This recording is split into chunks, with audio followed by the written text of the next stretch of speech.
Welcome to our channel. Today we're going to be diving into The Intelligence Trap by David Robson. Oh, yeah. And it's all about why smart people Yeah. make surprisingly bad decisions. Really challenges that assumption that, like, high IQ Right. automatically equals good judgment. Yeah, you would think Yeah, that yeah. intelligent people would just Right. naturally make smarter choices. Yeah, that's not always how it plays out Yeah. in the real world. So let's unpack this intelligence trap. What makes smart people do dumb things? Well, Robson argues that, like, the traditional IQ tests, Okay. while useful, don't capture the full picture of our intellectual potential. Okay. And he dives into these fascinating cases. Okay. Like Sir Arthur Conan Doyle, Right. the creator of the brilliant Sherlock Holmes. Wait, are you saying the guy who dreamed up Sherlock Holmes Yeah. fell into this intelligence trap? Yeah. What happened? So despite his incredible intellect, Okay. Conan Doyle was deeply invested in spiritualism, and he was repeatedly fooled by fraudulent mediums. Yeah. And he even used his logic skills to defend their claims. That's crazy. It's a prime example of how even the brightest minds can be susceptible to flawed reasoning and biases. So it's like we all have these blind spots no matter how smart we think we are. Yeah, exactly. So if IQ isn't the whole story, Right. then what else matters for making Yeah. smarter decisions? Well, Robson points to these qualities like intellectual humility, Okay. cognitive reflection, and open-mindedness as key factors in kind of avoiding the intelligence trap. Okay. He even introduces this great term, disrationalia. Disrationality. Yeah. I've never heard of that. Yeah, What does that mean? it's basically this mismatch between intelligence Yeah. and rationality. Okay. So think of it like this. You can have a powerful engine in a car, Okay. but without proper steering and brakes, you're likely to crash. Yeah. Right. So intelligence is the engine, but these other qualities are what help us steer and control that power so we can actually get where we want to go. So how do we develop those steering and braking skills, so Yeah. to speak? I mean, it feels a bit unsettling knowing that even geniuses mess up like this. Well, Robson dives into some practical strategies for cultivating these qualities. Okay. And he highlights historical figures like Benjamin Franklin, Okay. known for his open-mindedness Okay. and this moral algebra approach to decision-making. Moral algebra. Yeah. Tell me more about that. So Franklin had this system for carefully weighing the pros and cons of different choices before making a decision. Okay. So he'd list out all the positives and negatives, Okay. assign weights to them, and then essentially run them through an equation Okay. to determine the best course of action. Oh, wow. So it's like a structured way to counteract our natural biases. Right. Like that tendency to just go with our gut feeling. Oh, that's fantastic. Yeah. And if you're looking for daily motivation and inspiration to kind of build those mental muscles, Yeah. I would recommend checking out Affirmify Journey on YouTube. Yeah. They've got some great content on staying focused and building positive habits. Absolutely. And Robson's book really emphasizes it's not just about being smart, it's about thinking smart. Right. And he delves into these cognitive biases that can really trip us up, like motivated reasoning, where essentially our emotions hijack our intelligence. Motivated reasoning. Yeah. That sounds familiar, but can you break that down for me? I'm all about adding tools to my mental toolkit. Yeah. So it explains why simply presenting facts often isn't enough to change people's minds. Right. It's like we tend to seek out information that confirms our existing beliefs. Okay. And then conveniently dismiss evidence that challenges them. Yeah. So it's why people can get more entrenched in their opinions, even when presented with contradictory facts. Yeah. Our emotions can really cloud our judgment, even when we think we're being completely logical. It makes you wonder about the reliability of online information these days. Yeah. Especially with all the talk about fake news and all that. Right. And Robson directly addresses the rise of misinformation Okay. and how it plays on our biases. Okay.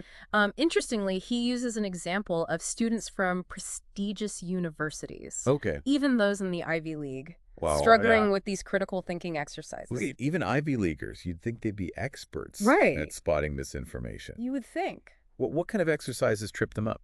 Well, Robson presents this simple logic puzzle in the book Okay. that measures cognitive reflection, Okay. which is the ability to question your own assumptions. Okay. And turns out a lot of these high-achieving students got it wrong. Oh, wow. They relied on their gut reaction instead of slowing down Okay. to think it through. So it's a great reminder that intelligence alone isn't enough. Right. And that we all need to actively cultivate those critical thinking skills. So even with a top-notch education, we're not immune No, to these thinking traps. not at all. It really underscores how crucial it is to develop these Right. mental habits that Robson's talking about. Yeah, absolutely. Yeah. Really important stuff. Absolutely. It's fascinating how Robson connects these thinking traps to the whole issue of expertise. Okay. He argues that expertise, while obviously valuable, can sometimes become a trap itself. Wait, so becoming an expert in something could actually make you less intelligent Yeah. in some ways. How does that work? It sounds counterintuitive. Yeah. You'd think expertise would protect you from these errors. Right. But he uses this example of the FBI's fingerprint analysis in the Brandon Mayfield case. Fill me in. I don't know that case. So Mayfield was this American lawyer who was wrongly identified as a suspect in the 2004 Madrid train bombings based on a fingerprint match. Oh, wow. And here's the kicker. The FBI examiners were highly experienced, considered like top experts in their field, but their expertise actually led them to overlook crucial details. Wow. Resulting in this false identification. Oh, unsettling. Yeah. So how does expertise backfire like that? Right? Do we become blind to certain things as we get more specialized? It's a bit like having tunnel vision. Okay. As we gain expertise, we develop these mental shortcuts and assumptions that help us work efficiently. But these shortcuts can become blind spots. Okay. Especially when we're under pressure or dealing with unfamiliar situations. It reminds me of that saying, when all you have is a hammer, everything looks like a nail. Exactly. You start seeing every problem through the lens of your expertise. Yeah. Even when it's not the right tool for the job. Exactly. And Robson argues that this curse of expertise can apply to entire organizations, too. Think about the Challenger space shuttle disaster. Right. NASA had these brilliant engineers. But that culture of complacency and that reluctance to challenge assumptions contributed to the tragedy. That's a powerful example. Yeah. It makes you realize how important it is to have systems in place that encourage dissenting opinions. Yeah. Even when they challenge the experts. Absolutely. And this ties in nicely with Robson's emphasis on intellectual humility. Okay. It's about recognizing that even the most brilliant minds can make mistakes. And being open to the possibility that we might be wrong. So how do we cultivate intellectual humility, especially when we've spent years becoming an expert in something? Yeah. It feels like those two things might be at odds. Yeah. Well, Robson suggests actively seeking out different perspectives. Okay. Being willing to ask what might seem like dumb questions. And surrounding ourselves with people who aren't afraid to challenge our thinking. I guess it's about remembering that expertise is a journey, not a destination. Right. There's always more to learn, even when you're at the top of your field. Absolutely. And that open-minded approach is essential for growth, especially in a world that's constantly changing. Right. Speaking of growth, Robson also delves into the concept of desirable difficulties in learning. Desirable difficulties. That sounds like a bit of an oxymoron. I know, right? Who wants to make learning more difficult? Yeah, well, think of it like physical exercise. Okay. If you lift weights that are too light, you won't build muscle. Okay. Similarly, if learning is too easy, we don't really learn as deeply. Okay. It's those challenges that force us to engage more fully with the material and make the learning stick. It's like taking a scenic route instead of the highway. Yeah. You might get there a bit slower, but you experience so much more along the way. Exactly. And these desirable difficulties can take many forms. Okay. Testing ourselves regularly. Tackling problems just beyond our current abilities, even spacing out our study sessions instead of cramming.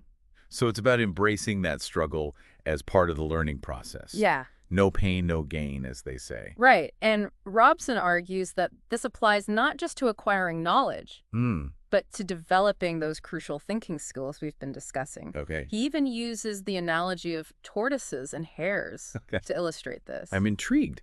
What do tortoises and hares have to do with intelligence? So the hare, representing the quick learner, might initially speed ahead, but it's the tortoise, the one who takes the time to struggle and think deeply, who ultimately wins the race. Right. It's a powerful reminder that true learning and mastery take time, effort, Yeah. and a willingness to embrace those desirable difficulties. It's a great message, especially in today's fast-paced world, Right. where we're constantly bombarded with information, Yeah. tempted to skim the surface. Right. We need to slow down, engage deeply, and really wrestle with ideas if we want them to sink in. Absolutely. And speaking of engaging deeply, Robson also highlights the importance of emotional intelligence Okay. in avoiding the intelligence trap. Okay. It's about being aware of our own emotions, Okay. understanding how they influence our thinking, and being able to manage them effectively. Right. We talked earlier about how emotions can hijack our intelligence, Right. leading us to make impulsive decisions or cling to beliefs that are no longer serving us. Right. So alongside those cognitive skills like critical thinking, we need to be emotionally savvy as well.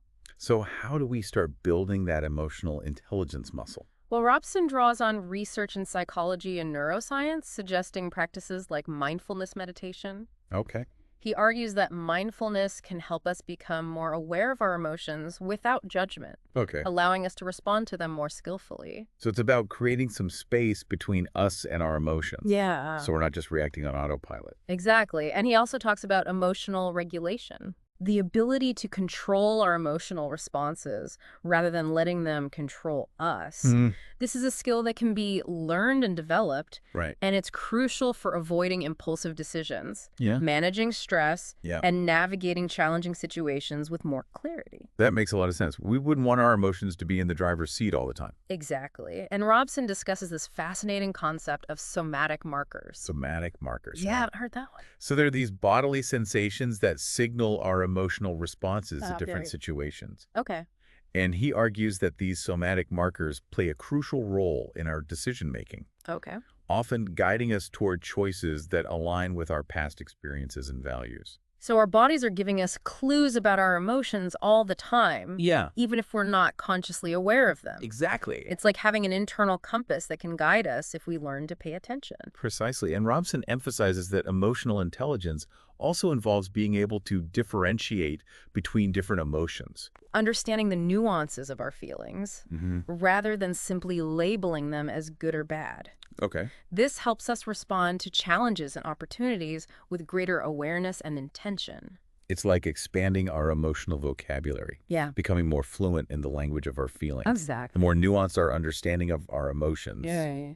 the better equipped we are to manage them effectively. I couldn't agree more. And this actually ties in beautifully with the concept of self-distancing. Self-distancing. Yeah. I'm not familiar with that one. Can you explain? It's about stepping back from those immediate, often intense emotional reactions Okay. and viewing ourselves and our situations from a more objective perspective. Okay. And this can be incredibly powerful for avoiding impulsive decisions, managing stress, Yeah. and navigating those emotionally charged situations we all encounter. So it's like hitting the pause button on our emotions for a moment. Yeah. So we can respond with more clarity and intention. Exactly. Robson highlights how self-distancing can help us reappraise challenging situations, Okay. seeing them as opportunities for growth rather than threats to our ego. So instead of getting caught up in the immediate emotional storm, Right. we can take a step back and ask, what can I learn from this? Right. Or how can I use this experience to grow? It's like taking the helicopter view, getting a wider perspective on things, Exactly. rather than getting bogged down in those intense close-up emotions. Exactly. And there are some surprisingly simple techniques for achieving this self-distancing. Okay. Robson discusses research showing that simply using third-person pronouns when talking about ourselves, Okay. as if we were observing ourselves from a distance, Okay. can help reduce emotional reactivity and promote more thoughtful decision-making. So instead of saying, I'm so frustrated right now, you might say, she's feeling frustrated right now. Exactly. That feels a bit strange. It might feel unusual at first, Yeah. but it creates a subtle shift in perspective. And Robson also talks about the benefits of imagining ourselves in the future, looking back on our current situation. Okay. This can help us gain perspective, see the bigger picture, and make choices that align with our long-term goals rather than our immediate desires. It's like accessing our future wisdom in the present moment. Yeah. I can see how that could be incredibly helpful for navigating difficult situations Right. and making those tough decisions. This whole concept of self-distancing feels like a real game changer. It's certainly a powerful tool for anyone who wants to avoid those knee-jerk reactions and respond to life's challenges with more wisdom and resilience. Robson really seems to have a knack for highlighting these subtle but powerful shifts in thinking that can make a huge difference in our lives. As we've been talking about all these different aspects of intelligence, I keep thinking about how easily we can get stuck in our own heads. Like we focus so much on individual intelligence that we forget about the power of groups. That's a great observation, and it's something Robson explores in detail. Okay. He delves into the concept of collective intelligence. This idea that groups can be far smarter than the sum of their parts. So it's not just about having a bunch of smart people in a room. Right. What makes a group truly intelligent? He argues that it's about creating an environment where diverse perspectives can be shared and debated openly, where people feel safe to challenge assumptions, even those of the experts. That makes sense. If everyone's thinking the same way, you're likely to miss crucial information. Exactly. Or get stuck in a particular way of thinking. Yeah. Diversity helps shake things up. Right. And leads to more creative and effective solutions. Precisely. And Robson emphasizes that this applies not just to problem-solving teams, but to communities, organizations, even societies as a whole. Wow. We need to create systems that value intellectual humility, encourage constructive dissent, and reward people for speaking up when they see something wrong, regardless of their position or status. It's like creating this giant brain where all the different parts are connected and communicating effectively. Yeah. Allowing for more complex and nuanced thinking. Absolutely. But how do we actually build that kind of collective intelligence? It feels like such a lofty goal. Well, Robson provides some concrete steps, drawing on research and real-world examples. He points to the importance of open communication channels, where information flows freely and people aren't afraid to voice their concerns. He also highlights the need for diversity, not just in terms of demographics, but in terms of thinking styles, experiences, and expertise. Bringing together people with different backgrounds and perspectives can lead to richer insights and more innovative solutions. That reminds me of his point about functional stupidity in organizations. Oh, yeah. He argues that sometimes organizations become so focused on efficiency and following procedures that they inadvertently stifle creativity and critical thinking. Yeah. It's like everyone's so busy following the rules that they forget to think for themselves. Yes. It's like that classic story of the emperor's new clothes.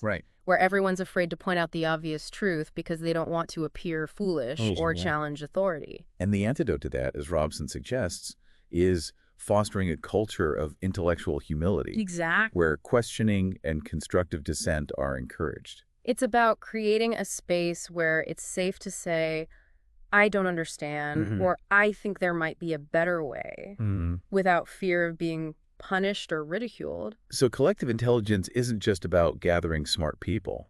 It's about designing smart systems and structures that allow that intelligence to flourish. I couldn't agree more. And it's a reminder that we all have a role to play in building those systems, whether it's within our families, our workplaces, or our communities. Speaking of roles to play, Robson makes this powerful point about the responsibility that comes with intelligence. It's not just a gift. It's a tool that we need to wield thoughtfully and ethically. Absolutely. He challenges us to think beyond our own self-interest. And to consider the broader impact of our decisions on the world around us. It's like that Spider-Man quote, with great power comes great responsibility. I love that. We have a responsibility to use our intelligence for good, to solve problems, to create beauty, make the world a better place. And Robson's book really inspires us to think about how we can apply our intelligence to create positive change, whether it's through our work, our relationships, or our engagement in our communities. So how do we move beyond simply being smart to actually being wise? What does wise decision-making look like in practice? Well, Robson provides some valuable insights drawing on the work of psychologists and philosophers who have studied wisdom for centuries. He highlights qualities like intellectual humility, compassion, empathy, and a long-term perspective as essential components of wisdom. It's about being able to see the bigger picture, to understand the interconnectedness of things, and to make decisions that benefit not just ourselves, but others as well. It's about moving beyond that narrow, ego-driven perspective and tapping into something larger than ourselves. It's about recognizing that our actions have ripple effects. Right. And taking responsibility for those ripples. Beautifully put. And Robson's book reminds us that wisdom is not something we're born with. Right. It's something we cultivate throughout our lives, through experience reflection, and a commitment to living in alignment with our values. It's a journey, not a destination. Yeah. And it's a journey we can all embark on no matter our age or background. Absolutely. The intelligence trap has really given us a lot to think about. It has. It's packed with fascinating research, insightful stories, and practical strategies for making smarter decisions. Yeah. Becoming more effective learners and living more fulfilling lives. It's definitely a book I'd recommend to anyone who wants to make the most of their intellectual potential. Right. And use their intelligence to make a positive impact on the world. And speaking of expanding your knowledge and skills, if you're looking for a great resource for enriching courses and ebooks on a variety of topics, check out lingopediamagazine.com. It's a fantastic resource for lifelong learners who are always eager to expand their horizons. And of course, if you enjoyed this deep dive, be sure to subscribe to our channel, share it with your friends, and give us a like. Yes. We're passionate about exploring these fascinating topics and helping you unlock your own potential for wise thinking and decision-making. Thanks for joining us on this exploration of the intelligence trap. Yeah. We hope you leave feeling inspired and empowered to use your intelligence wisely. Absolutely. And to make a positive difference in the world. Until next time, keep learning, keep questioning, and keep diving deep.